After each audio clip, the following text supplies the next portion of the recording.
네, 시청자 여러분 안녕하십니까. 뉴스데스크 포항입니다.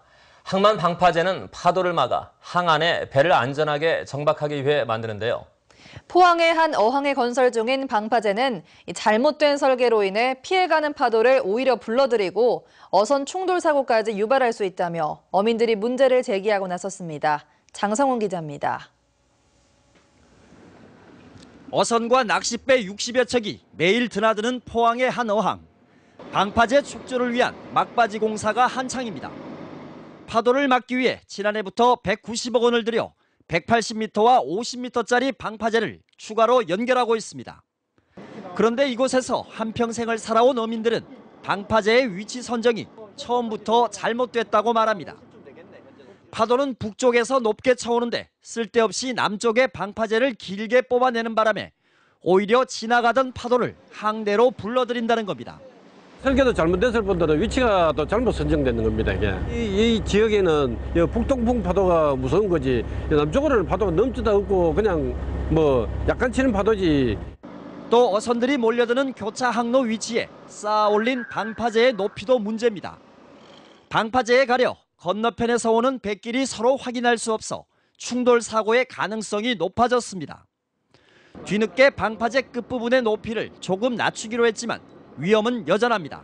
저도 이 배가 나오다가 또 오른쪽에서 오는 배들하고 위험 부담이 엄청 많았습니다. 제가 겪기도 한 몇 번 겪었습니다. 어민들은 이렇게 방파제의 위치와 높이가 잘못 설계됐다며 여러 차례 문제를 제기했지만 포항해양수산청은 이를 무시한 채 공사를 강행하고 있습니다. 심지어 190억 원짜리 공사를 하면서도 이곳 바다 사정을 누구보다 잘 아는 어민들에게는 제대로 의견을 묻지 않았습니다. 용역을 했을 때는 충분한 데이터를 가지고 그다음에 분석을 해서 어느 정도 나온 결과인데 어민분들의 의견만 들어가서 하게 되면은 공사를 저희가 용역을 하는 의미가 없지 않습니까? 어민들은 세금을 쏟아부은 방파제 공사가 오히려 어민의 안전을 위협하고 있다며 포항해양수산청이 대책을 내놓지 않으면 감사원에 감사를 요청하겠다고 밝혔습니다. MBC 뉴스 장성훈입니다. 국립수산과학원은 최근 전반적인 고수온 속에 부분적으로 적조와 냉수대가 확산되고 있다며 양식어민들의 각별한 주의를 당부했습니다. 현재 적조는 경남 통영 해역에 주의보가 내려진 가운데 북상하고 있고 동해 중부에서 발생한 냉수대는 장기간에 걸쳐 지속되면서 최근에는 남해안까지 확산되고 있습니다. 수산과학원은 양식어류는 27도 이상의 고수온이 지속되거나 냉수대가 소멸한 뒤 고수온에 노출되면 수온 쇼크를 받아 대량 폐사할 수 있다며 이럴 때는 사육 밀도를 낮추고 사료 공급을 중단할 것을 당부했습니다. 포항의 북쪽 7번 국도를 이용하는 분들 요즘 피서철까지 겹쳐 답답하실 겁니다. 신호등이 지나치게 많기 때문인데 공익성이 약한 개인 사업장까지 신호등을 달아 교통 흐름을 방해하고 있습니다. 김기영 기자가 보도합니다. 좌회전 차량이 없는데도 신호등은 기계적으로 작동해 갈 길 바쁜 상하행 차량을 멈춰 세웁니다. 심지어 개인 사업장인 휴게소와 골프장 앞에도 중앙선을 끊어 신호등을 달아주었습니다. 바로 앞에 지하 통로가 있어도 굳이 신호등을 달아 7번 국도를 굼뜨게 만들었습니다. 신호등이 엉컥 많아가지고 그래서 현재 지금 차가 많이 막힙니다. 신호등이 쭉 연계로 되면 되는데 여기 막혀가지고 섰다가 저 가면 또 막히거든요. 여기 저기 계속 막히니까.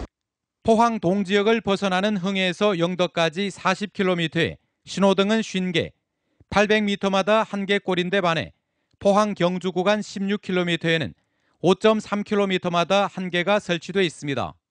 같은 7번 국도라도 포항 경주 구간은 지난 10년 동안 입체 교차로 설치와 선형 개선으로 많던 신호등이 3개로 줄었습니다.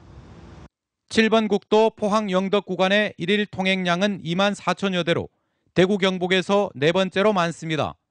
요즘 포항에서 영덕까지는 1시간이나 걸리고 피서철과 주말에는 극심한 정체가 발생하지만 예산이 없는 데다 언제 완공될지 모를 고속도로와 중복투자 논란을 피하기 위해 당장 대책은 없는 실정입니다. 평면 교차로를 입체 교차로로 개선하려고 하면 한 개의 교차로당 약 사업비가 100억에서 200억 이상 소요되고 공사 기간도 약 3, 4년 이상 소요됩니다. 10여 년 전 4차로 확장 이후 예산을 투입하지 못한 국토교통부의 책임도 있지만 민원을 핑계로 마구잡이로 중앙선을 자르고 신호등을 남발한 지자체와 경찰의 책임도 큽니다. MBC 뉴스 김기영입니다. 올해로 15회째 열리는 포항 바다국제연극제가 어젯밤 개막됐습니다. 이 무더운 열대야에도 많은 시민들이 몰려 한여름밤의 연극을 감상했습니다. 장미쁨 기자입니다. 인천 시립극단의 연극제 개막작 한여름밤의 꿈입니다. 셰익스피어 원작의 희곡을 한 자동차 공장의 노동 현실에 녹여낸 수작입니다. 열대야에도 많은 시민들이 몰려 원형 야외 좌석을 꽉 채웠습니다. 가족 간에 처음 와봤는데 오늘 부인과 오니까 상당히 좋고 또 아는 사람들하고 같이 나오니까는 더운 날씨에 해소가 되네요.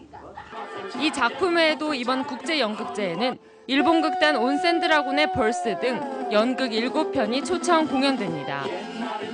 또 욕조 속의 인어, 쇼팔로비치 유랑극단 등 중앙대를 비롯한 국내 대학의 연극 전공학과 학생들이 선보이는 수준급의 연극도 감상할 수 있습니다. 최근 몇 년간 전통놀이극이나 어린이 뮤지컬 등 다양한 연극 장르를 선보인 반면 이번에는 정통 연극에 집중하기로 했습니다. 거의 15년 전에 초심이랄까요? 처음 연극제를 만들었던 그 정신으로 돌아가자 해서 이제 앞으로 순수 연극을 지향하는 연극제로 컨셉을 바꿨습니다. 또 축제 기간 동안 지역 청소년을 대상으로 한 중앙대 교수진의 연극학교도 운영될 예정입니다. 이번 연극제는 환호공원과 시립중앙아트홀 두 군데에서 오는 9일까지 닷새간 열립니다. MBC 뉴스 장미쁨입니다.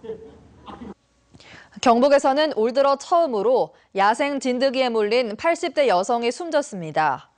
경상북도는 군위에 사는 82살 이모 할머니가 지난달 29일 농산일을 하면서 야생 진드기에 몰린 뒤 무기력증과 발열 증세를 보여 병원에서 치료를 받았지만 이틀 뒤인 지난달 31일 숨졌다고 밝혔습니다. 경북보건당국은 올 들어 중증 열성 혈소판 감소 증후군 환자가 2명 발생해 나머지 1명은 병원에서 치료를 받고 퇴원했다며 야외에서 야생 진드기에 물리지 않도록 피부 노출을 최소화할 것을 당부했습니다. 오늘 경산과 영천의 낮 기온이 전국 최고인 39.3도를 기록했습니다. 이렇게 폭염이 이어지면서 열사병 사망자가 생기는 등 온열 질환자도 많이 늘었습니다. 양관희 기자가 보도합니다. 대구 북구 산격지구대 소속 경찰들이 긴급히 밖으로 나갑니다. 지난 2일 오전 11시 20분쯤 지구대 앞 도로를 걷던 65살 정모 씨가 갑자기 쓰러져 구조에 나선 겁니다. 경찰은 신속히 정 씨를 응급 조치하고 병원으로 옮겼습니다. 구토 같은 걸 하시더라고요. 너무 날씨가 더워서 그러신가 보다 생각하고 바로 지구대 안으로 모셔가지고 약간 안정조치하게 한 다음에 폭염 경보가 내린 이날 대구의 낮 최고 기온은 35.6도였습니다. 대구와 경북에는 최근 2달여 동안 온열 질환자가 100명 가까이 생겼습니다. 이 중 50대 남성 1명은 지난 1일 청도에서 열사병으로 숨졌습니다. 국립재난안전연구원의 폭염 보고서에 따르면 구 단위 폭염 위험도 상위 10곳에 대구의 7개 구가 속했고 군 단위에선 달성군이 제일 위험한 것으로 나타났습니다. 시 단위에서도 경북의 포항, 경주, 안동, 경산이 상위 10곳 안에 포함됐습니다. 폭염과 열대야가 나타난 날이 길어 사망자가 많았고 폭염에 취약한 독거노인도 많았기 때문입니다. 밖에 나가면 머리 불나지요. 그래서 숨이 칵칵 막히는데 지금은 이제 그만큼 힘이 딸리니까 좀 편하게 이래 앉아 있어도 아픈 데가 많고 하니까 많이 불편하지요. 온열 질환은 예방이 중요합니다. 하루 중 가장 더운 낮 12시부터 오후 5시까지는 가급적 외출을 자제하는 것이 좋습니다. 외출할 땐 모자를 쓰거나 헐렁한 옷을 입고 물이나 이온 음료를 충분히 마셔야 합니다. MBC 뉴스 양관입니다. 폭염이 열흘 이상 이어지면서 경북도 내 가축 피해가 급증하고 있습니다. 경상북도는 어제까지 폭염으로 46농가의 닭과 돼지 10만 3천여 마리가 폐사했으며 피해 가축은 대부분 달기라고 밝혔습니다. 도내에서는 지난달 31일 처음 가축 피해가 발생한 뒤 매일 10,000마리 이상이 폐사했고 어제는 하루 동안 3만 6천여 마리가 해를 입었습니다. 경주가 여행 관련 민원이 가장 많이 접수된 국내 여행지로 나타났습니다. 국민권익위원회는 지난 2013년부터 지난달까지 국민신문고에 접수된 국내 여행 관련 민원 1,030건을 분석한 결과 민원이 가장 많은 지역은 경주시로 73건이 접수됐다고 밝혔습니다. 그 다음으로 제주와 강릉, 해운대구 등이 뒤를 이은 가운데 민원의 유형별로는 택시비 등 요금 관련 민원과 불친절, 쓰레기 문제 등의 순이었습니다. 경상북도는 우리문화재 찾기 운동본부에서 입수한 해외 우리문화재를 경상북도 문화재연구원에 위탁해 관리하기로 하고 오늘 협약을 체결했습니다.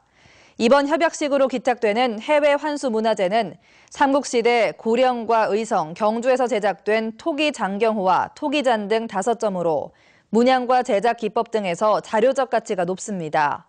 두 기관은 기탁 유물의 수장과 관리, 학술 목적의 열람, 전시 등을 위해 실무협의회를 구성해 운영할 계획입니다.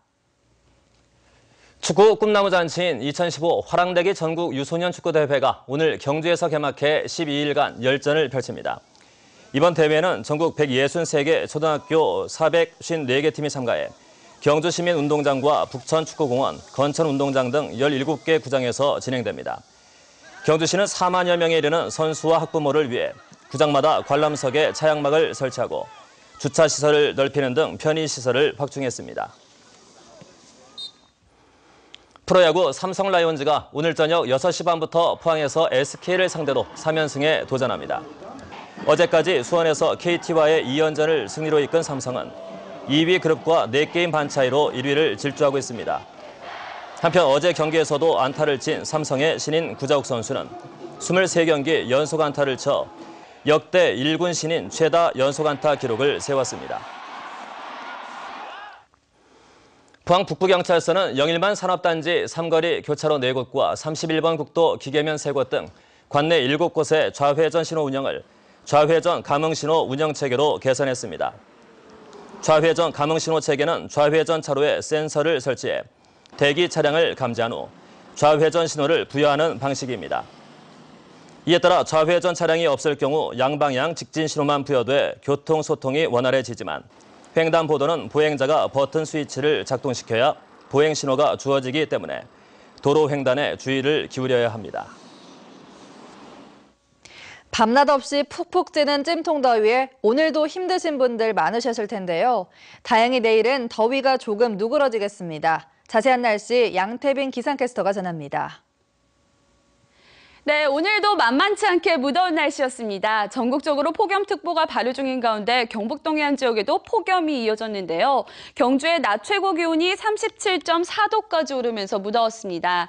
내일도 비슷한 날씨 되겠습니다. 다만 오늘보다는 1도에서 3도 정도 낮겠습니다. 자외선 지수가 높겠습니다. 가급적 야외 활동은 자제하시는 게 좋겠는데요. 특히 12시부터 오후 5시까지는 자외선이 강한 시간이니까요. 햇빛을 피하시는 게 좋겠습니다. 외출하실 때 자외선 차단 중요하겠습니다.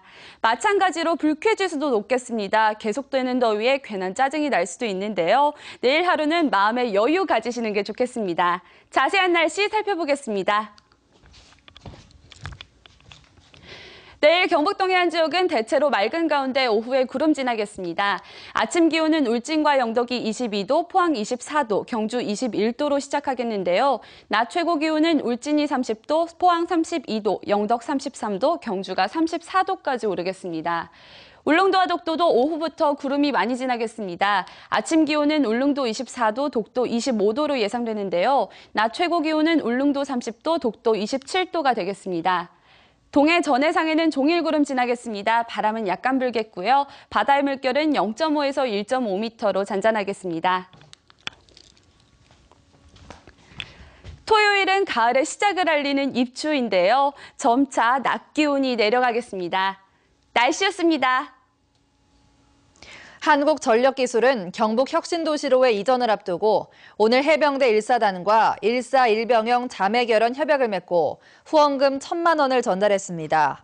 한전기술은 해병대 1사단에 정기적으로 위문 방문과 후원을 하고 취업, 채용 정보 등을 제공하기로 했으며 1사단은 한전기술 임직원을 상대로 안보교육을 지원하고 원전 등 에너지 산업 홍보에 협력하기로 했습니다. 프로야구 삼성 라이온즈의 안방마님 포수 진가병 선수가 전력 분석원으로 변신했습니다. 17년간 삼성에서 뛰며 7번이나 팀의 우승을 이끌었던 진가병은 올 시즌 6월까지 1군 경기에서 마스크를 썼지만 남은 기간 동안 전력 분석원으로 활약할 계획입니다. 네, 포항MC 뉴스데스크 마칩니다. 여러분 고맙습니다.